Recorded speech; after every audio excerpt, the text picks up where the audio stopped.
ಇಂದು ಹೆಚ್ಡಿಕೋಟೆ ಪಟ್ಟಣಕ್ಕೆ ಆಗಮಿಸಿದ ಸಂವಿಧಾನ ಜಾಗೃತಿ ಜಾಥಾವನ್ನ ಜನತೆ ಅತ್ಯಂತ ಸಡಗರ ಸಂಭ್ರಮದಿಂದ ಬರಮಾಡಿಕೊಂಡರು. ನೀಲಿ ಬಾವುಟಗಳ ತೋರಣ, ಮನೆ ಮನೆಗೂ ರಂಗೋಲಿ, ಅಲ್ಲಲ್ಲಿ ಪುಷ್ಪಾರ್ಚನೆ, ವಾದ್ಯ, ನಗಾರಿ, ಬ್ಯಾಂಡ್ ಸೆಟ್, ಕ್ಯಾಂಡಲ್ ಮೆರವಣಿಗೆಯೊಂದಿಗೆ ಪಟ್ಟಣದ ಪ್ರಮುಖ ಬೀದಿಗಳಲ್ಲಿ ಸಂಚರಿಸಿ ಬಸ್ ನಿಲ್ದಾಣದ ಮುಂಭಾಗ ಸಂವಿಧಾನದ ಜಾಗೃತಿ ಸಮಾವೇಶ ನಡೆಯಿತು. ಬೃಹತ್ ವೇದಿಕೆಯಲ್ಲಿ ಮಾತನಾಡಿದ ಪುರಸಭೆಯ ಮುಖ್ಯಾಧಿಕಾರಿ ಪಿ. ಸುರೇಶ್, ಜಗತ್ತಿನಲ್ಲಿ ಸರ್ವಶ್ರೇಷ್ಠ ಲಿಖಿತ ಸಂವಿಧಾನವೆಂದರೆ ಅದುವೇ ಭಾರತ ಸಂವಿಧಾನ.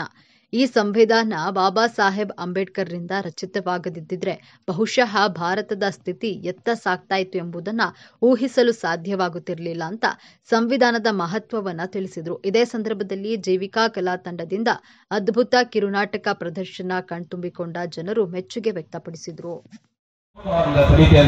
ಸಂವಿಧಾನದ ಕರಡು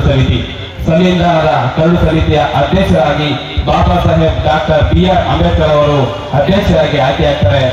ಡಾಕ್ಟರ್ ಬಿ.ಆರ್. ಅಂಬೇಡ್ಕರ್ ಅವರು ನಮ್ಮ ಪ್ರಪಂಚದ ಅತ್ಯುತ್ತಮ ಸಂವಿಧಾನಗಳನ್ನ ಸುದೀರ್ಘವಾಗಿ ಅಧ್ಯಯನ ಮಾಡಿ ನಮ್ಮ ಭಾರತದ ಸಂಸ್ಕೃತಿಗೆ ತಕ್ಕಂತೆ ಮತ್ತು ನಮ್ಮ ಭಾರತ ದೊಡ್ಡ ರಾಷ್ಟ್ರವಾದ್ದರಿಂದ ವಿವಿಧತೆಯಲ್ಲಿ ಏಕತೆ ಇರೋದ್ರಿಂದ ಸಮಗ್ರವಾಗಿ ಅಧ್ಯಯನ ಮಾಡಿ 2 ವರ್ಷ 11 ತಿಂಗಳು 15 ದಿನಗಳ ಕಾಲಾವಕಾಶದಲ್ಲಿ ಈ ಒಂದು ನಮಗೆ ಸುಂದರವಾದ ಸಂವಿಧಾನವನ್ನ ರಚನೆಯನ್ನ ಮಾಡಿಕೊಟ್ಟಿದ್ದಾರೆ.